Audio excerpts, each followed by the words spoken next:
Hey guys, this is Protodead, and I'm coming back with a brand new series. This is going to be my first podcast ever, and today I've got my good friend joining me today. This is Cloudy Emerald. Hey, introduce yourself. Hey guys, this is Cloudy. What's up, fellow YouTuber? Thanks, man, for having What's me up? on your very first podcast. Yeah, man, it's going to be cool. I got a bunch of questions for you, but first I want to make sure that I establish that you're a part-time streamer and a YouTuber and a full-time lover, and you also have several reaction videos that you've been working on here lately. Looks like you've been knocking quite a few of them out. How's that going? Dude, it's been awesome. My family might not think so, but I forced my family to sit down and watch music that I like. I record their reactions, and I was like, well, I might as well record a couple of their songs, extend the olive branch. So we have some little kid songs that we've done.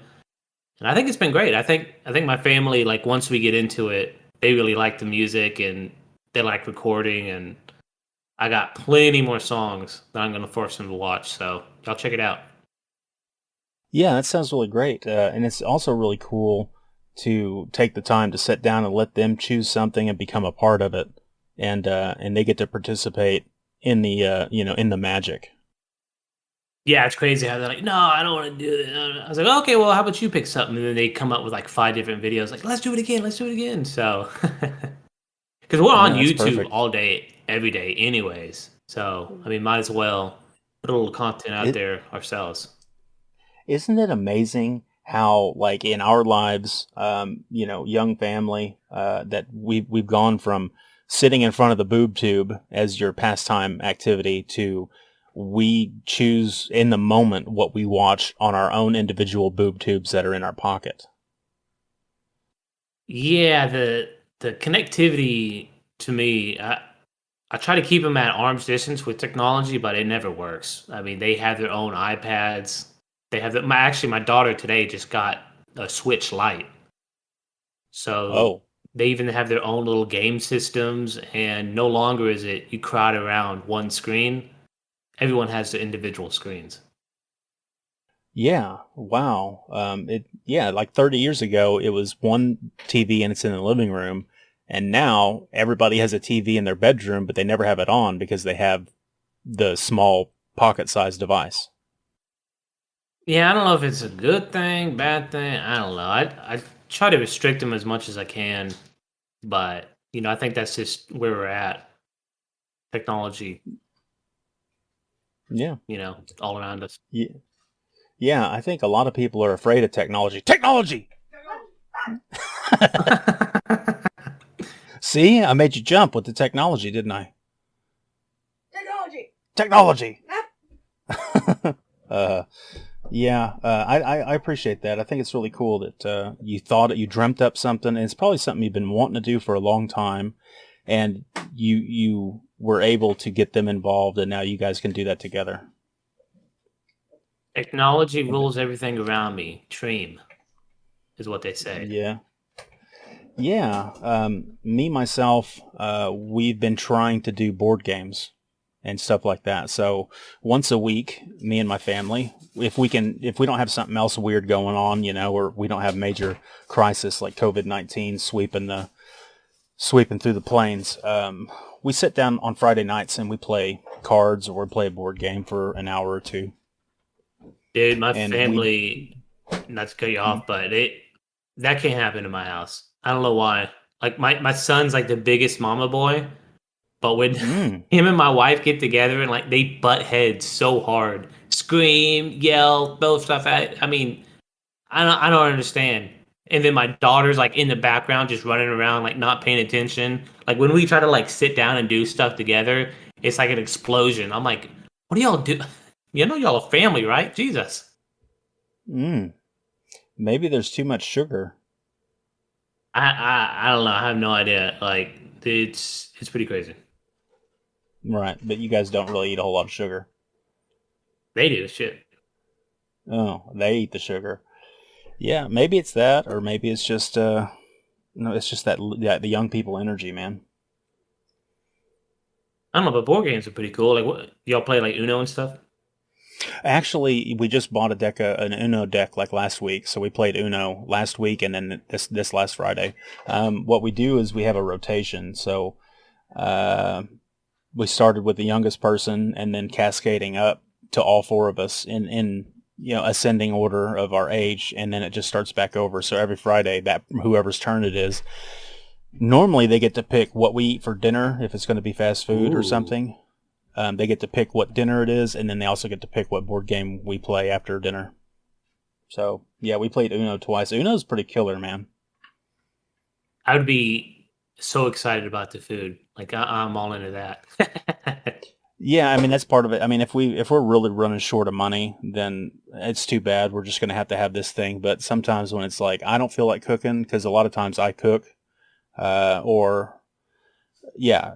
cook or I go get the food. I mean, obviously I get people that come with me or whatever, but it's like, but Fridays, if it's your turn and we're going to go out to eat or we're going to get fast food or whatever, then you get to pick where we eat. And normally they pick pretty good stuff, big ass cheesy greaseball burgers or, gigantic boxes of takeout Chinese or something like that. Dang, I miss eating out so much. And just eating whatever, how much ever. Oh man, that's like the best thing ever. Just getting fat as fuck. Hell yeah. Hell yeah. Yeah, you can cuss on my podcast. Really? Yeah, you're allowed to. Trump.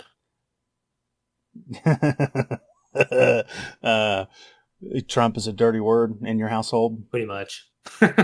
Yeah, not to get all political. You guys, but I mean, no, I'm all about it, man. Let's get political.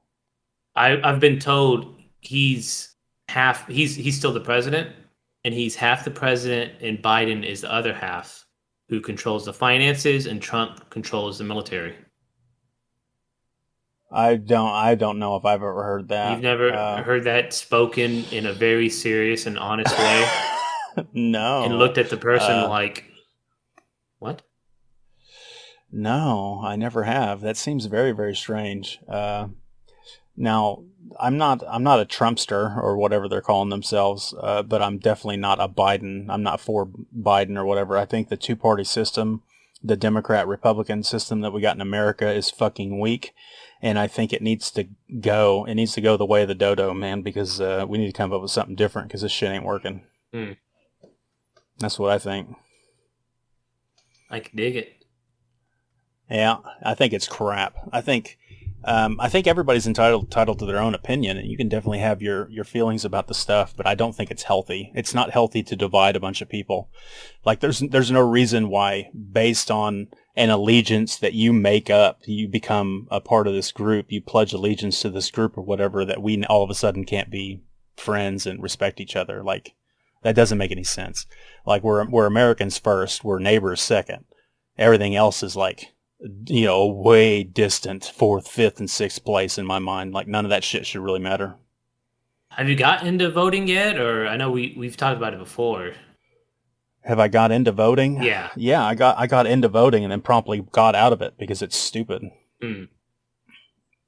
I think if they found a better way to handle our democratic system, I think I would be a little bit more willing to play ball, but the way it stands now with the electoral college or whatever, or like you have representatives and they're the ones that actually cast the votes that matter and stuff.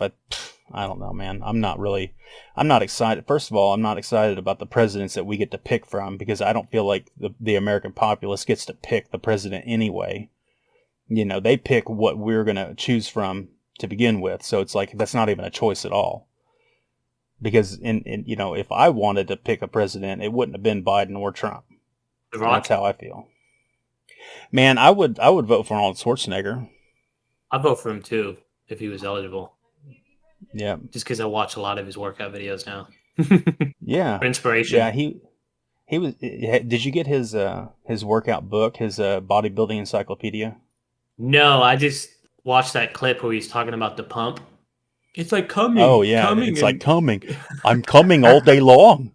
I go home, I every come day. With woman. I go to sleep, I come, I wake up, wipe the sleep out of my eye, coming, I brush my teeth, I coming. Yeah. That's the best Man, that's thing beautiful. to work out to. Like, oh, okay, You got that programmed on loop. yeah.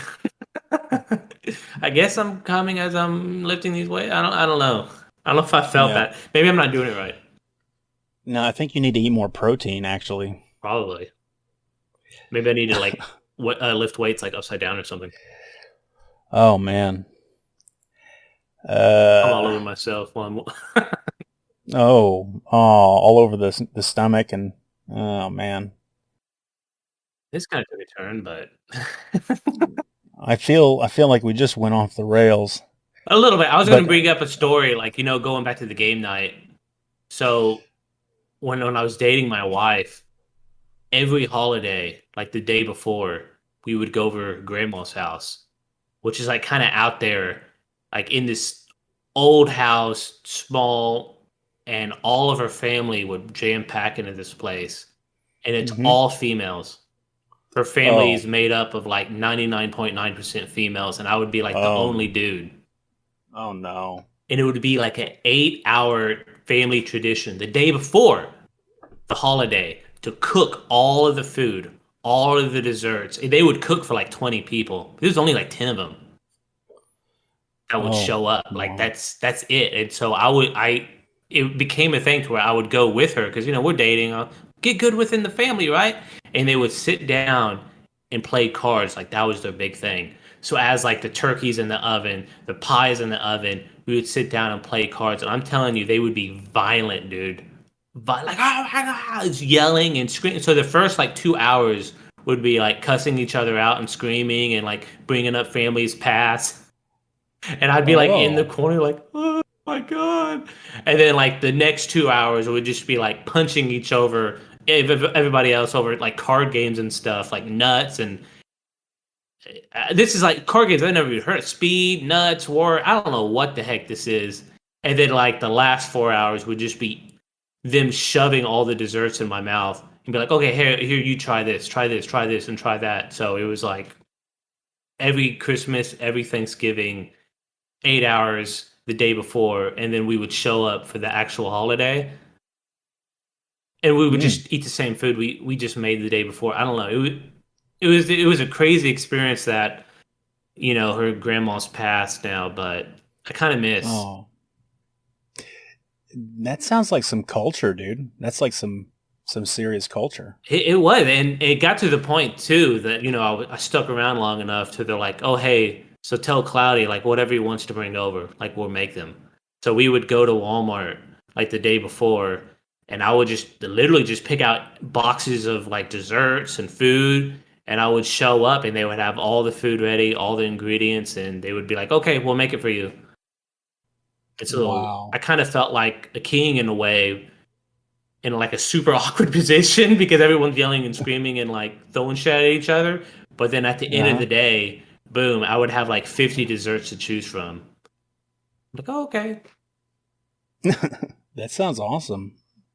Yeah, it Uh, was pretty cool. Like I said, I kind of miss those days. maybe you got a big enough house. Maybe you could start it at your place. I need to, man, because that was, obviously your grandma was just kind of like the head of the family, and like that was symbolic to go over her house to cook over the food all her house. I have all the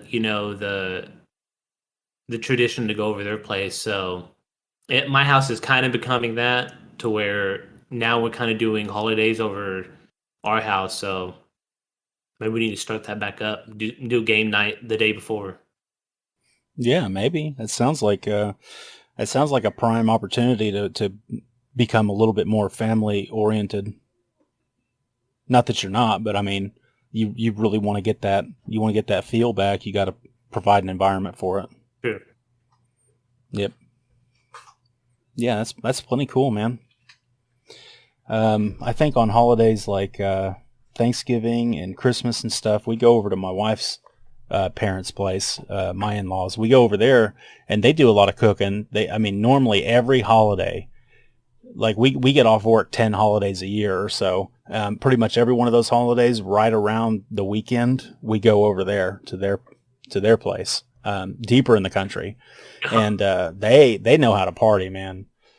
they cook a bunch of food, and they have beer or whatever, and we party out there and turn on the music really loud, and they've got like 10 acres, 12 acres, something. Nice. And we shoot guns and go fishing, go swimming in the pond, pick leeches off each other. Maybe we mud wrestle a little bit. I mean, it gets crazy. It gets crazy. That Yeah, man, it's country really life, great. dude, is awesome, man. Like I have some like native family that we like every summer we used to go down to like, land with creeks and stuff, and yeah, it's pretty crazy going out there. Yeah, it's way different than city living, huh? You basically do whatever you want, scream as loud as you want, hang out. Yeah, scream as loud as you want. No one's going to hear you. No one's coming to save you. Yeah. Yeah, I like going out there and being able to freely shoot some firearms, so long as you keep it safe, and you're not being careless or whatever. But yeah, I mean, it's freer out there. You can do things out there that's completely 100% safe and normal for consenting adults and stuff, and it's not like I feel like you have less freedoms when you live in a city. Yeah, you definitely kind of got to watch yourself, I guess, is what it is, because you do got neighbors, and they could complain or they could be cool, or even like the coolest neighbors. You can't just go out just naked, just walking around, having your dogs everywhere, or yeah, they don't like that. Yeah, it's weird. I mean, even if we're not talking about going outside naked or shooting guns, it's like they don't want you tearing apart your vehicle engine and trying to fix it in your driveway. It's homeowners associations and all that other stuff. dude, I haven't been shooting so long. Yeah, you like shooting firearms? I like it, but I don't know. There's not really. Maybe I just haven't looked. I don't know if there's a good firearm place around or firing range. I need to get back. I'm sure there is. Yeah. Do you have any firearms? I got one, but it's like you got like huge. You got like a rifle. No, it's a pistol. I got a pistol. It's a PX4 Storm, full size 40 cal. Oh, I don't think I've ever heard of that. It's pretty cool. It's Beretta. Hell yeah. I like Beretta. I think Beretta's an American company. Italian. Oh, it's Italian. I stand corrected. So. I'm pretty sure it's Italian. Yeah, weren't those our allies in World War II? From the Beretta? No. No, they weren't. They're the exactly. Axis of power. They were part of the Axis, yeah. The bad guys. So just keep that in mind next time you reach for your gun to protect your family. Well, they folded. They could be shooting commie bullets. They folded, and that's kind of, he pissed Hitler off. Because he was like, what? I don't want to do this anymore. I'm pretty sure Mussolini changed his whole like stance on how to govern or whatever twice in that war. It was pretty funny. What a chicken shit. Yeah, pretty much. Commie bullets. I did this thing in community college where it was like not social studies, social science class or whatever. And my professor was like, hey, you need to go out and be a social misfit. You need to film yourself doing it, and you need to write a report. And I was like, what? So, like Fight Club. Exactly. I want you to go out and pick a fight with somebody. You're going to go out and lose. And then you're going to watch Harry Potter. Yeah, I'm sorry. Dude. And I was like, what the heck? It's like, yeah, you could go to the mall, and I guess we had some guys dress up in female clothing. And, just do stuff that you're not normally supposed to do in society, like dudes wearing female clothes or yelling at people. Interesting. So my thing is I took my son, which I think was 3 at the time, and I walked around my neighborhood with my gun out with him, and I just try to film people's reactions. And so I have this huge full-size pistol on my hip, and then my son on my other hip. And I walked him down to the park. And I don't know if I was in my head, but I had I had lived in a nice little neighborhood where people jog, they walk their dogs. This was during the summer or whatever, or spring.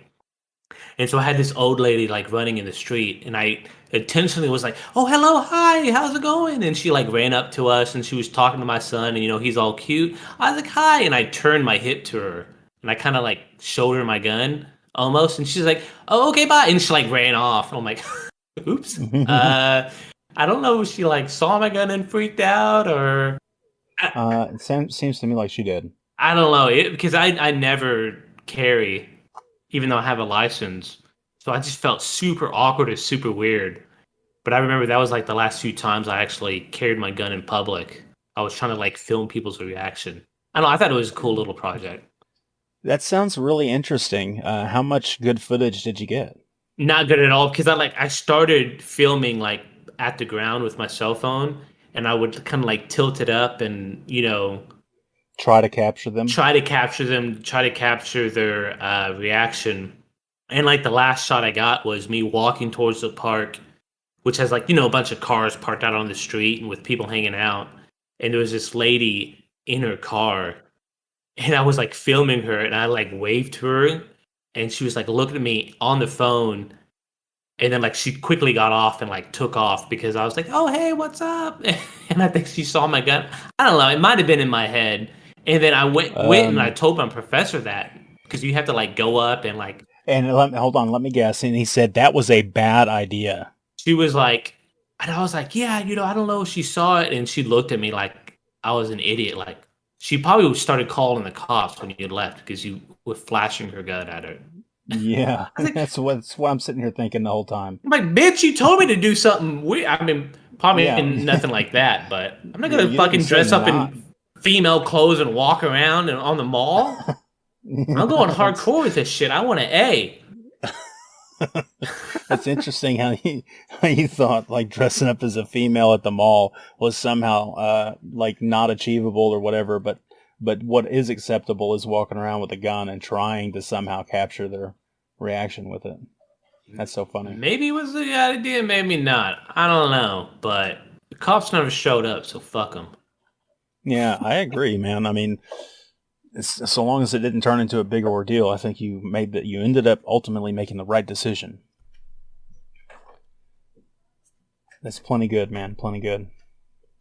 I don't carry my gun with me, my handgun, my carry gun, unless I can conceal it 100%.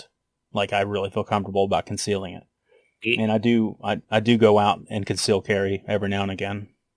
Yeah, when I took my little class, that's what the dude said. He was like completely against open Open carry. carry. Yeah. Even Eh, though around eh, that time is when we had that bill passed to where it's like you could open carry and you're all good.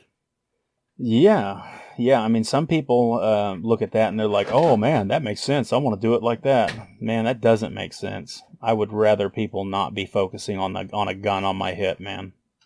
Because you're the one that's going to take out first.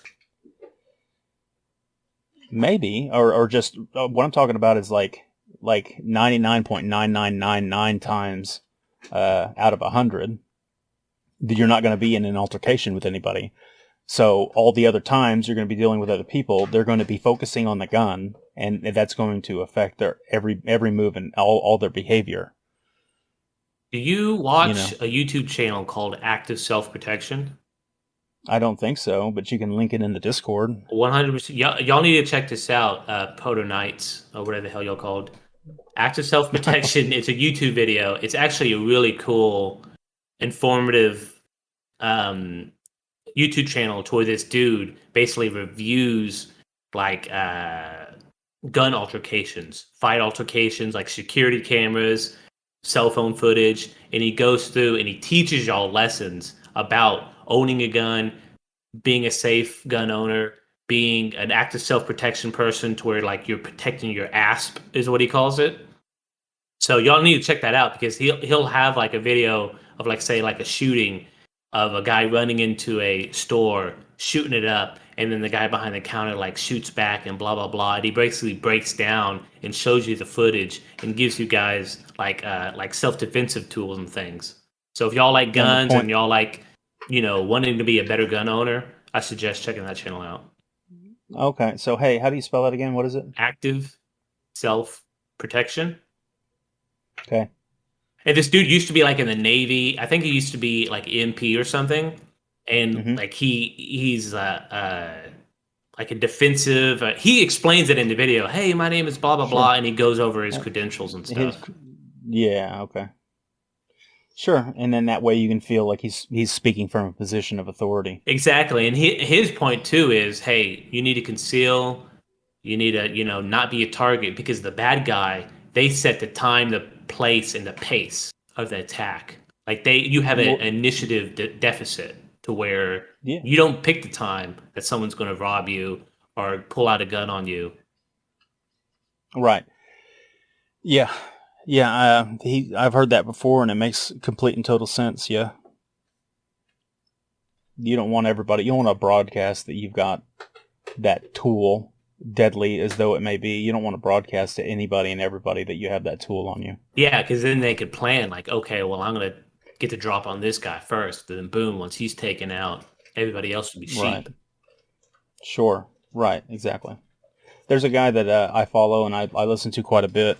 I don't know the name of his YouTube channel, but I want to say it's the Warrior Poet Society, and he calls himself a warrior poet, and he speaks a lot about training and better ideologies to have when you're trying to be a responsible gun owner, and also doomsday prepper. I don't think he does doomsday prepping, but that whole worst case scenario, what am I going to do in this situation type of stuff. And he trains military and police too. I mean, he doesn't just speak on the YouTube.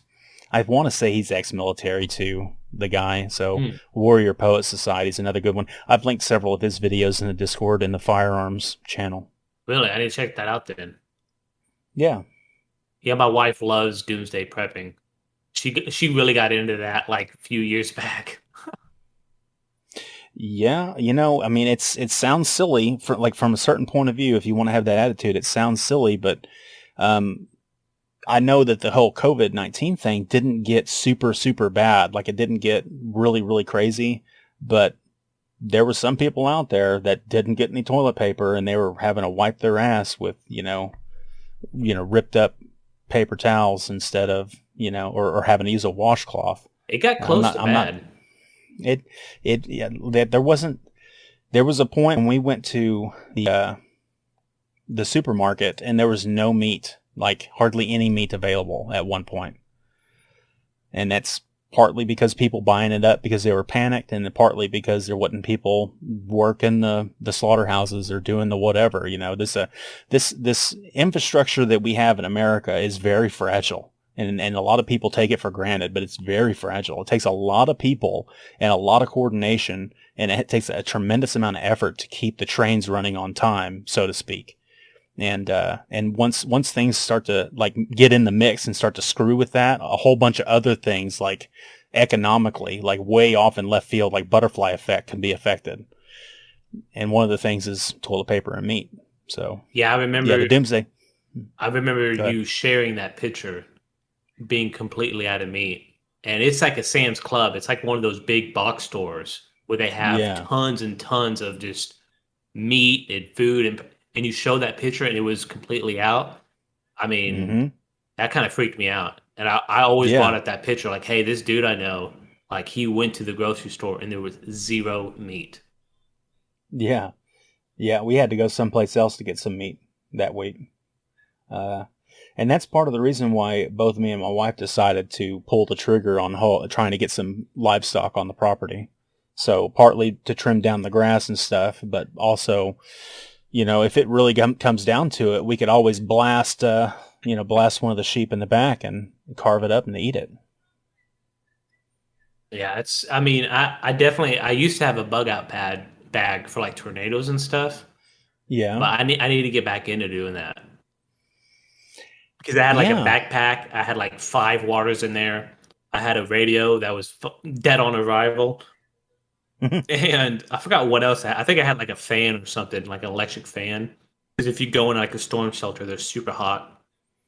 Oh, that's smart. A first aid kit, flashlight. Mhm. I think I had a couple flashlights in there. And I have no idea where that bag is anymore. So I definitely need to get back into it. Yeah, it might be a good idea.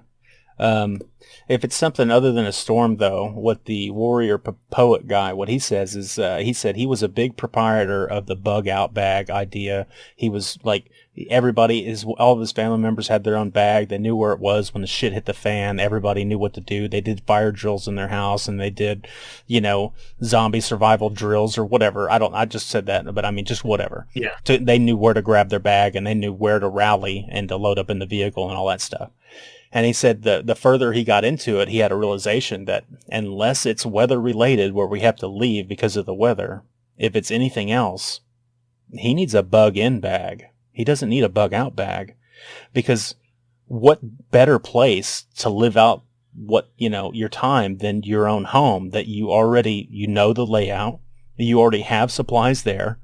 Everybody's comfy already. You just have to defend it against possible other people that want to take it from you. And that's a hell of a lot better than being out on the road with less of these amenities.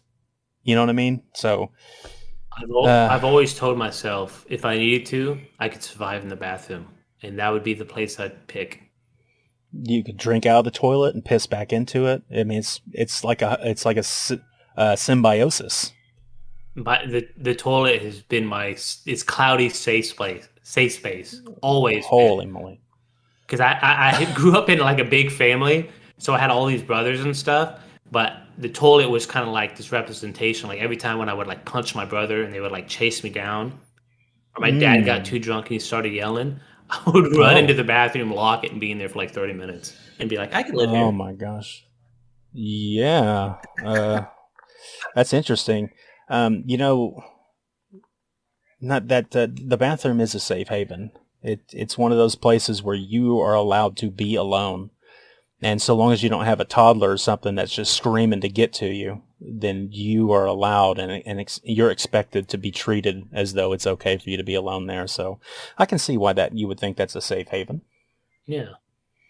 Yeah, the video to the song, not trying to derail the conversation, but there's a song called, I want to say it was Mother Mother by some 90s female singer, or maybe it wasn't Mother Mother, maybe it was maybe if God Was One of Us by what's her face. I don't remember what song it was, but there was a video where it was filmed mostly in the bathroom. Maybe it was Jewel. It was a singer, Jewel. Bad girl. That one? Maybe. I don't know if it was that one, but it was one. I think it was Jewel. It could have been. But they filmed the music video where the lady singer was mostly in the bathroom, and they said specifically that the reason why they chose that as the location is because of the isolation, is because of the I can be here and I can be alone, Yeah, I've never heard about that. Yeah, I want to say it was Jewel, but it could have been one of those other 90s singers. I'm not sure. Yeah. You saying that made me think of something, but now I lost it.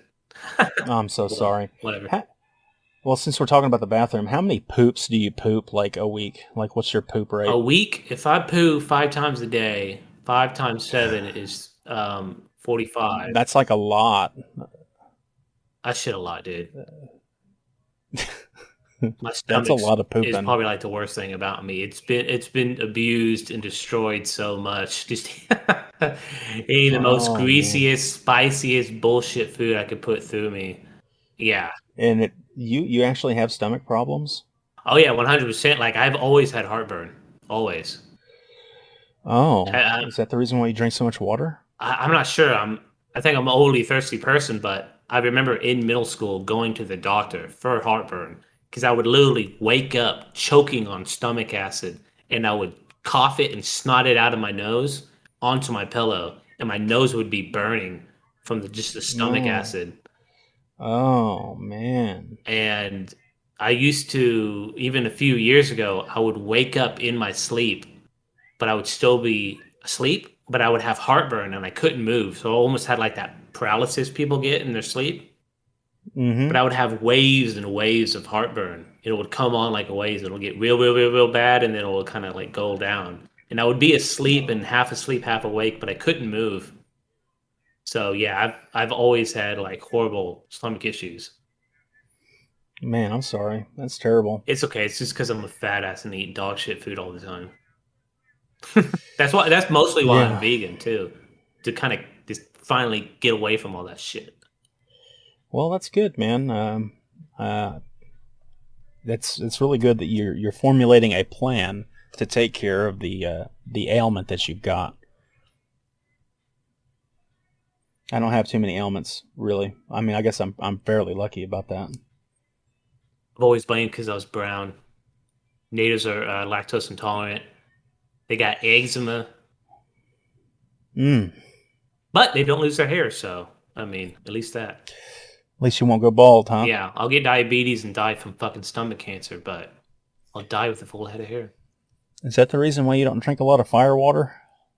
Oh yeah, that's kills me too. You don't have a tolerance for it. No, and it makes me even thirstier. Coffee is the only thing I'll drink that'll actually like make me like super thirsty because I hate drinking like 10 times more water than I already do now, which is probably like 5 gallons a day. Mm. Man, that's so weird. So like you poop 35 to 45 times a week, you said, and I poop once every other day. Oh Lord. Yeah. Yeah, I poop like once every other day, but I fill the toilet bowl like completely up. Like you know how like soft serve ice cream like curls around in the cup? Like I do that and it normally lifts me off of the toilet. Like I spiral upward a little bit You and snake then I have that to flush shit. it down. Yeah. Yep. Damn. Yeah, I'm just built different. I guess so. And how much water do you drink in a day, would you say? I drink whatever spit it is I swallow through the day. Oh my God. I Oh, yeah. I really I'm joking, but I'm serious. I hardly drink water at all. And like people say, well, you better check your urine or whatever. And it's like, dude, my urine looks pretty light yellow, like pretty light yellow. So I don't know, man. I just don't drink a lot. That's crazy. My body just doesn't need a lot. Like my mouth doesn't get dry. I drink coffee and maybe I'll have like a Gatorade through the day. But I'll have like maybe 4 cups of coffee through the day and I'll have maybe a Gatorade. And then maybe at nighttime I'll drink some hard alcohol. That's about it. That's the only fluid you have all day? Normally, yeah. I mean, there's some days where I'm like, man, I really want a tea and I'll drink a tea or, oh, I really feel like I need some water. And then I'll drink like, 6 or 7 mouthfuls of water like a camel or something. But then it's like, I don't have any desire to drink anything after that. It's like a chain around my neck, and it's connected to a plastic water bottle. That's my life. Oh, wow. Yeah, man. I don't know how I'm not more dehydrated. I guess my body just the way it's put together, I don't need it. Or maybe it's sucking all the liquid off of all the food that I eat because I eat too much food every day. You eat a lot? I do. I think I eat too much. Mm. I'm a huge overeater. Even vegan. I love to eat. I don't know why. It's one of those Yeah, things. it's not hard whenever it's always in front of you. True, and it's like this gluttony to the max. I mean, I don't know. Just think about how much better your life would be if you were, starving in Africa or something. You were one of those starving kids that we always hear about, and you could not be fat. Wouldn't that be nice? That would be nice. Except you'd be dying of starvation. Ooh. Okay. Hello, Emery. Hey, Emery. What a deal. And What's your favorite Alice in Chains song? I don't have a favorite Oh, come because on. I could literally listen to 100% of the music, the Staley era, probably in a row, and not get tired of any of the songs. But I will say this. When I first started listening to them, first started getting into them, I think maybe No Excuses was the one I felt deeply about, I would say. No Excuses. And I had this buddy that I knew since elementary school. Like, we really wasn't friends. He was always like the quote unquote bad kid. And he was just like this really weird, like heavily medicated, angry kid. He had like Mm. a hard life. And then as I was in high school, we kind of got like super close. But he smoked weed all the time. He drank all the time. He got fist fights all the time. He was like the opposite of Mm. me. I was quiet Mm-hmm. and a loser, and I didn't speak. And he was like the loud Mm. kid. And that line, "You, my friend, I will defend. And if we Oh, I changed, got it. I'll love you anyways." Yeah. Yeah. That's right. Yeah. You, my friend, I will defend. And if we change, well, I'd love you anyway, or I'll love you anyway.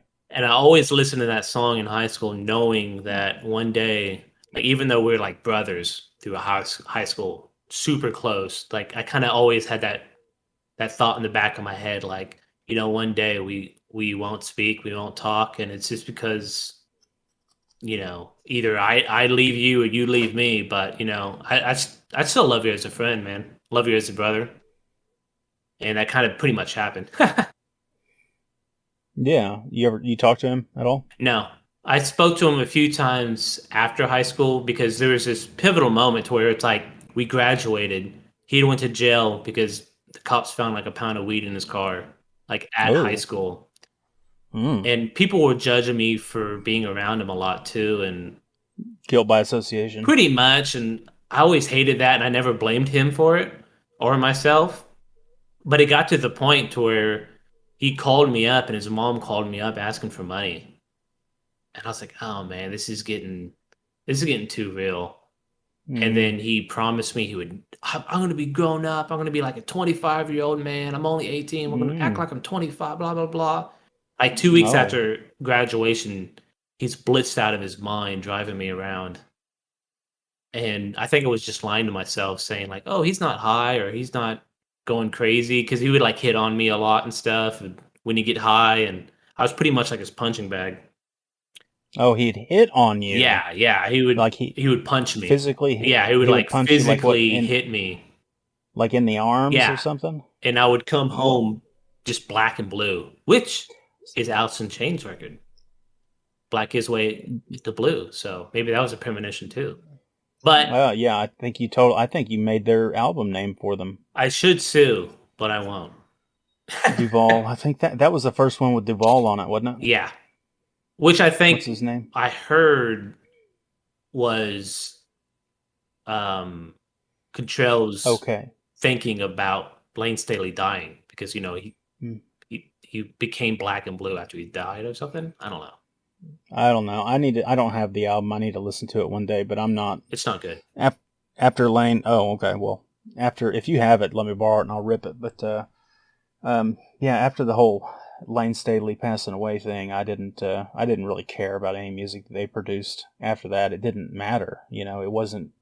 It's obviously obviously was going to be something different. So And I feel like Jerry's like, he won't stop me from making music.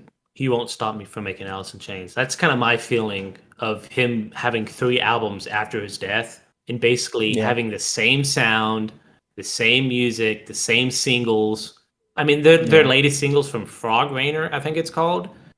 I Hmm. had to stop in the middle of it. Like, this is kind of getting sad. It's like you're making the same music from the 90s. You're trying to sound like Staley. It's like, no, what are you doing?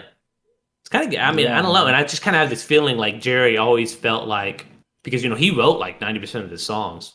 I think he's a big part of the Alice in Chains, whether people know it or not, like Jerry. casual Yeah. friends, oh, excuse me, casual fans. But it's like to keep it on and to keep going and making the same type of music. It's like, what are you doing, dude? Yeah, maybe. I mean, but maybe that's if he was 90% of making the music and it was just it was Lane taking those lyrics and being like, let me try to figure out how to make this sound good with my voice, how to sing it and stuff. Maybe so 90% of that stuff is Jerry, so why wouldn't it sound the same? I don't know. I think if you put it through the machine that is Lane, it comes out as a certain product. And you need a different Maybe. machine to put it through, and you need to filter it through this machine and it comes out a different way, or I don't know. I just feel like they're trying to put it through the machine that is Lane, and the dude's dead. You know, Yeah, he died. He died in April, 2006, 2004, 2003, 2003. Yeah, he died in April. 19th. I remember that. Yeah. Wow. Yeah. I don't know, man. Robert Duvall or whatever his name is. Sandy Balls Duvall. He sounds real good, man. As Lane, as being a Lane stand-in and stuff. But it does. I totally agree that it'd be a lot. It'd probably make it'd be a lot cooler if there was a difference. But if they want to continue to tour and they want to continue to try to appeal to the fans and also get fans to come because they want to make money, and so does the record company and all the people that that set up the shows and tear them down and all this other shit. Everybody's there to hear those songs the way they are on the record or as close to it as possible. They have to get a guy that sounds like him. And that's the decision that they probably made. I mean, they wouldn't like, they knew this guy Duvall, and he stood in for Lane a few times when Lane was, doing a stint in the rehab or whatever. They didn't say, well, we need to not do Duvall because he sounds too much like Lane. Let's find somebody else. They were like, we already got this Duvall guy, and the fans don't want to come and hear Wood or the song Frogs or whatever. Yeah, they don't want to hear all those songs, Heaven Beside You, by a guy who sounds like Ronnie James Dio or something, you know? They want to hear it, but sounds like Lane. Yeah, I don't know where I heard it from, but I guess he did a show, The Duvall, and he sung Man in the Box.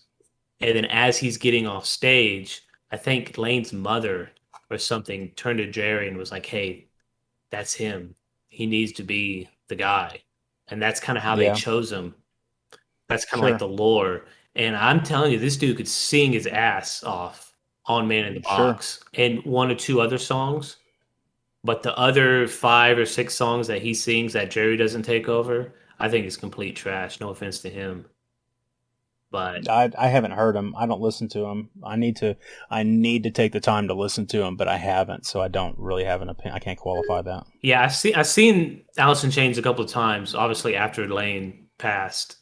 And they're not bad. Like Nutshell is probably what I would say, if you put a gun to my head, it's probably like my favorite. Probably listen to it the most out of all the discography. Just because when I heard them live for the first time, I think at the Zoo Amp, when they played Nutshell, dude, it was like a religious experience. I don't know. It was amazing. You start shaking like a Pentecostal and speaking tongues and stuff. I was in the back of the venue, sitting down. It's like an outside venue, like with a lawn. I was sitting down with my wife, and I was just like zonked out when they started that. It was pretty amazing, dude. Hell yeah! And then some crackhead came up to us, but and what'd he do? He's like, "Hey man, he just acted like he knew us. Was hanging out and tried to light a cigarette for 5 minutes. I was like, okay, cool. That's awesome, dude. He's like, all right, see y'all later, brother. Yeah, man. Some people are like that though. They're just like, they think that that's their community and that's all there is to it. It was cool. He was cool. He didn't stab us or anything. So, what's yours? Favorite ASC? Go. Oh, geez. I knew you'd ask me that. I don't have a favorite, so I don't believe in favorites. I'm not a big favorite sort of guy because I'm like, hey man, I find something that's special and unique, and maybe this song today, and or maybe this month or something, and then maybe next month I find something special and unique, and like it changes my opinion with new information, and I'm like, oh man, this hits me in the feelers, or whatever. But I do like Sludge Factory quite a bit off of their Three-Legged Dog album. Oh, yeah. Yeah. It was so weird hearing all those songs not unplugged and being like, oh, Jesus, this is like a lot creepier than I thought it was. Creepy? That album? I can see how you might say it's creepy, but it's like, it's definitely grungier. Like, it's like industrial funkier. It's funny we're talking about this because my wife actually suggested we go over favorites and do our top 5 or do like a tier list. You know those YouTube videos that do, this is S tier, this is A tier. That's what she just suggested. Yeah. That's funny. And I told her what a stupid fucking idea it was. Oh God, why are you like that? I keep forgetting I could cuss, so I've been trying to like Yeah. censor myself. Yeah, it's good. I'm really impressed that you can censor yourself like that. I've never really been able to do that in front of my kids. Well, my mom, I still don't cuss in front of my mom and like my family when I go over there. So I've kind of always done it, and I've always like not talked about naughty stuff. And but then when over my in-laws, like my wife's family, I cuss all day long. So I don't know what that's all about. You obviously feel like you don't have to be afraid of their judgment. And it's more of a respect thing, I think, for my mom. And I don't want to be like, oh, it's kind of a disrespect thing to my in-law, but it probably is. I don't know. Her family's a lot crazier Wilder. in different ways than my family. My family's Sure. still pretty crazy. Everybody thinks they're a comedian, but yeah. Yeah. I'm kind of the same way, but I get pretty filthy mouthed in front of my parents personally. I don't feel the need to censor myself too much. And as a matter of fact, I like to talk about dirty stuff every now and again in front of my mom, just to see a look on her face. You know, whenever I talk about something like having unprotected sex or something just out of the blue, and she's like, "Oh my God." Sludge Or Factory. slamming heroin or something like that. Oh, Jesus. Not that I've ever slammed heroin, but there are people who exist that slam heroin. So Sludge Factory, I think one of the lyrics is unfortunately going to be in the chorus that I think is really, really cool. It's once again, you see an end, discolored skin gives you away. So afraid you kindly gurgle, out of date for me. Like, what the hell does that mean? I don't know. I always thought he said out of a date. Like as he was talking about a girlfriend and he wanted to like date somebody, but once they saw him and he was all fucked up and gray and discolored from Yeah. like heroin abuse. Uh-huh. Because he had lost his teeth around that album. And so he didn't have any teeth. So I was thinking maybe that was a reflection of just his physical state at that point of his life. He was out of a date? Yeah, that's what I always thought he said. like- You gurgle out of a date with me. I don't know if I'd like heard the lyrics wrong or just I don't know. So I thought like a date with a female. Oh, okay. So you kindly gurgle, like almost a word substitute with not choosing. And then out of date with me, or out of date for me, is you're choosing not to go out on a date with me anymore. Yeah, but now That's how you say it, out of date, well, almost seems like expired, like dead. I'm reading the lyrics, and they might not could be 100% correct because I read a lot of lyrics, and I'm like, dude, that's not what he fucking says. But they're not 100% right. But this one, he says, once again, you see an in discolored skin gives you away. So afraid you kindly gurgle out a date for me. Out of date? Out a date. Yeah, yeah. But I think it is out of date for me. But they wrote out a date. So I think it could be, you could kind of see it either way, because I kind of like the Freddie Mercury take to where the lyrics are the lyrics to you, and the song is the song to you, and you come up with what if it means to you and how you feel about it. It's not up to the artist to tell you.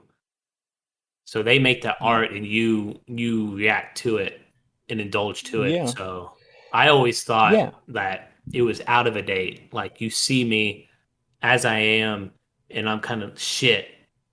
Out of luck. And you're just like, you know what? How about and you come up with some lame excuse to kind of throw you to the wayside. So that's what I always felt like that song was talking about. That probably makes more sense than what I was thinking of, which what is I'm still trying to figure it out. Like, so I hear that song a lot. I sing it a lot. I really enjoy it. But once again, you see an N, like, it's like You see a way, like a chink through the armor. You see an opportunity to jump on, to pounce on. Like, once again, you see an in. Discolored skin gives you away. But whose discolored skin? Your discolored skin gives you away? Like, from what perspective is this guy talking? Like, who has the discolored skin, and the person that's being given away is also the person that sees an in? Like, I don't get it. And then, so afraid, you're scared, or I'm afraid, you kindly gurgle. And I think there's a milk carton. There's in another one of these lyrics, he talks about milk. It's in this one. It's 20 hours won't print my picture milk carton size. So he talks about milk cartons earlier in the song. He's talking about things going out of date, like nasty spoiled milk, and gurgling spoiled milk, gurgling bad food, or maybe you gurgle because you find out that you've eaten or consumed, you put the bad food in your mouth and you have to spit it out. I'm not sure. Yeah, the milk carton, I always thought that, they used to have that meme that like the lost kid on the milk carton. Yeah. So print my milk carton size, meaning it's not going to make his picture on the milk carton even larger, as in you ain't going to care about me more. I'm not going to be a larger piece that you've lost in your life as time goes on, like as you're disconnected from our relationship. So it won't print my milk carton size. So I'm not going to be lost to you, and you're not going to look at it and care at all. So that's what I kind of felt when I heard that line. Yeah. I'm not sure what I think about that, because I think there can be a lot broken down, and we could go over it some more. But 20 hours, what's important about 20 hours? Because, if you're lost, if you're like, help me, I'm lost. So after 24 hours, if somebody's lost, like, what's the chances of finding them? You know what I mean? Or you can't report a person as missing until 20 hours has passed. Yeah, that's what they say about kids, right? Like, oh, check your family members, check their friend's house. Like, once they're gone, make sure check the back seat. Yeah, once they're gone after 24 hours, then you could call in a missing person. I always felt like, as time goes by, you're not going to care about me anymore. I'm going to get smaller and smaller. Maybe that's kind of always felt. I think it feels like I don't know. That's why I'm really interested in finding the true stories as to how these lyrics came together. And I do know it's not plain Jane super simple. Like, oh, it was because of this thing that happened in my past. Let me break it all down for you. Like, it's more complicated than that. And it's but 20 hours won't print my picture milk carton. Forget the word size, because I don't know why that word is even in there. But they won't start searching for anybody until after 20 hours. So within that 20 hours, you're shit out of luck with your complaint, or your, whatever. Like, I'm in a bad spot. So that verse is, you insult me in my home. You're forgiven this time. Things go well. Your eyes dilate. You shake, and I'm high. Look in my eyes deep and watch the clouds change with time. 20 hours won't print my picture milk carton size. So it almost feels like they threw the word size in there just because it helped to rhyme with time and high. Also, if you're on a drug binge, you're gone for like 5 or 6 days. Maybe. It depends on the drug, yeah. I mean, I always talk to my brother, and he had a friend like that. We're like, oh, hey, how's he doing? Oh, I haven't talked to him in 3 days. I'm like, what? He's like, yeah, I'll probably be a couple more days, because he does that like once a month. He'll disappear for a week. You can't get a hold of him. He's not at his house. He goes on a drug binge for like 5 days, and then he tries to clean himself up, and then boom, for 5 days. Because, it's almost like they're ashamed. Like, they don't want to answer the phone. They don't want to be at their apartment. They don't want to hang out with people because they're out just consumed with drugs. So maybe that's what he means. Yeah, maybe that's exactly what he means. Every 20 hours, Jerry's checking in on Lane. Hey, are you sober? Are you good? Or are you on a drug binge? Yeah, are you going to be able to make it to the studio this time? Yeah. Did Jerry write that one too? Well, I don't have any idea. I don't know who the authors of this music is. I need to probably figure that out. It says it's produced by Alice in Chains and Toby Wright. So that Toby Wright's probably the producer. I mean, as far as like the lyrics. Don't know, man. Nice. Yeah, don't know. But I would say I like that song quite a bit. I also like, there's another AIC song that I like quite a bit that's, I don't even know what album it's off of, but it's where he's talking about, he's like talking to God, and he's pissed off at God. Do you know what song I'm talking about? Grind? No, it's not Grind. I don't think Grind is about the man Jesus or whatever. But oh shit. Let me look it up real quick. Godsmack? No, it's not Godsmack. It's okay, that's that song that I was trying to remember desperately is called A Little Bitter. Have you ever heard it? Yes. Okay.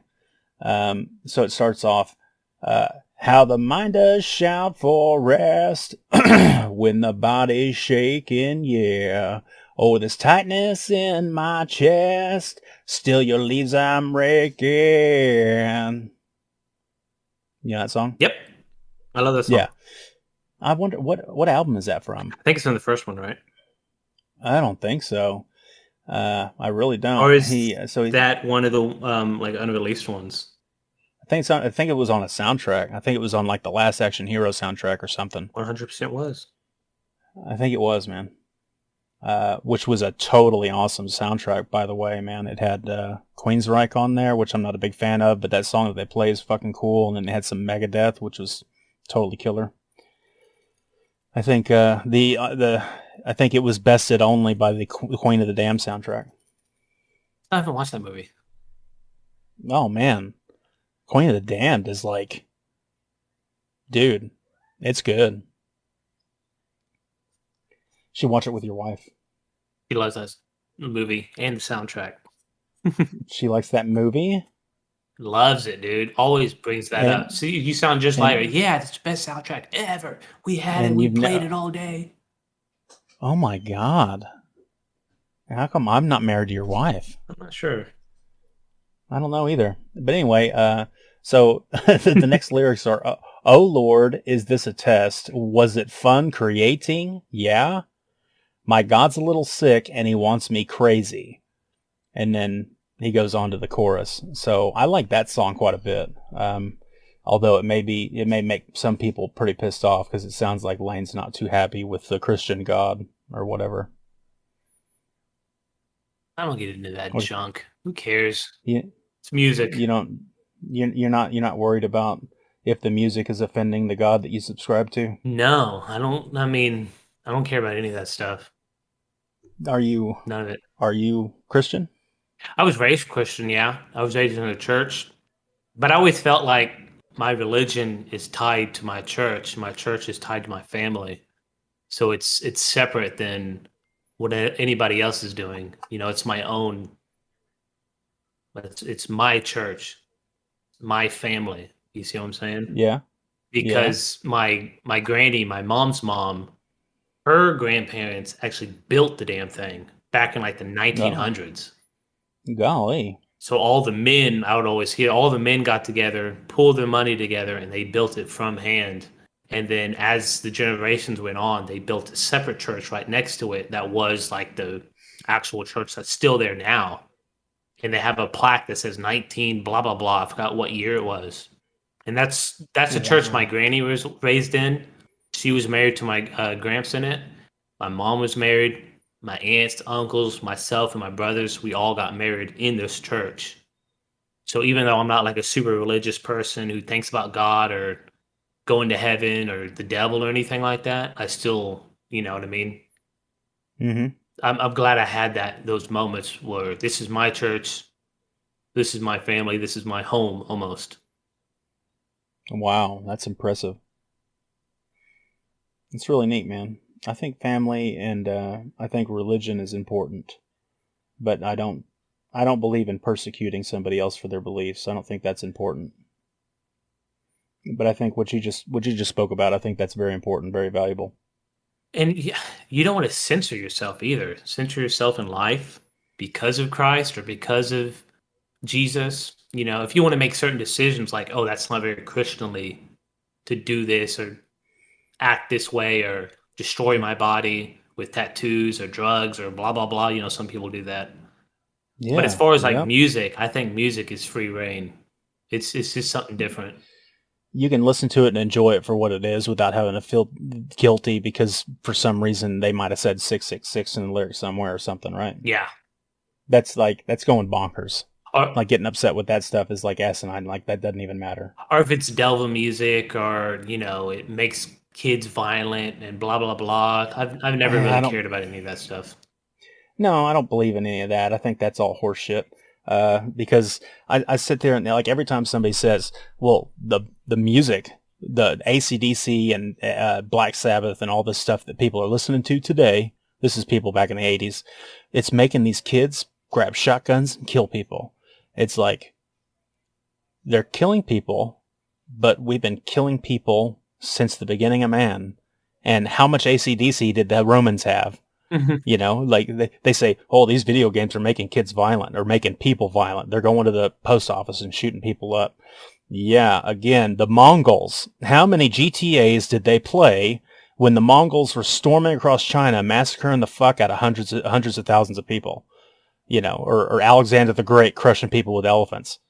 Yeah, these people that weren't playing video games, man, were violent human beings, and you can't blame any contemporary thing. You can't point to any contemporary thing and say that thing is the cause of our violence in America today. And no, we are violent chimps. That's what we are. We're violent people. Yeah. I mean, they weren't listening to Man in Thy Box No. and getting violent. No, they weren't. I don't know. Yeah, and some people hear that and they're like, oh, well, you just don't get it. Or they hear that and they shut up. They're like, oh, shit. Somebody just slapped me with some knowledge. Yeah, I love music. I love talking about music. I could talk about it all day long, but you have to love my music or I will be very upset. Yeah, isn't that funny? It's the same thing. That's the same part of the brain that when you look at somebody's stuff and you say, man, their stuff is shit. They got a bunch of shit over there. But then when you look at your stuff, you're like, oh man, my shit is stuff. No, my stuff. This is my stuff. Your stuff is shit, but my shit is stuff. Yeah. It's the same part of the brain. That's probably the worst thing about me. If you don't like my music, I get extremely upset, and you have to like my music, Proto. Yeah. That's really funny. And whenever I bring up a music to you, you're like, God damn, those guys are dog shit. Exactly. I think that's so funny. Like, I know we're running a little long here. We'll probably need to wrap it up. But Greta Van Fleet. Hold on a scale of super great to absolute dog shit, which are they? I think they're at 8. I think they're pretty good. Oh man, last time I spoke to you about this, dude, you told me how fucking dog shit they were. No, I like them. You said the vocalist was super post processed. It sounded like shit. Totally terrible. You don't remember this. This was like a year and a half ago. I seen them 2 years live at Lollapalooza. I forgot what year, and I was extremely impressed with the improv that the lead singer did. Okay. And they had like a not a song. I don't know if it was I don't know what it was, but there was like a 10-minute improv. It kind of went a little long, but he was like yelling and screaming and doing the whole like in the mic, but it sounded amazing. And he has like this stance where it's like foot's forward, his ass is out and in the air, and he's just like yelling into his mic, and his face is purple. And he did that shit for like 10 minutes, and I was pretty impressed.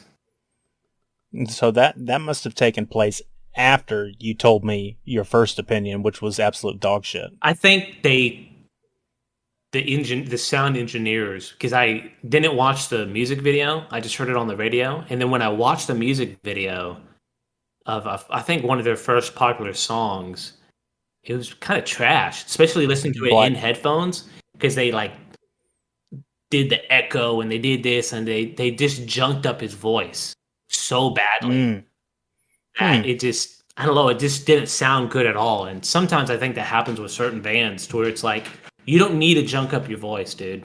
Like, you're good. You sound good. Your music sounds great. It's so cookie cutter and plastic almost to where some of these albums come out. And it's just like, I ugh. I agree with that.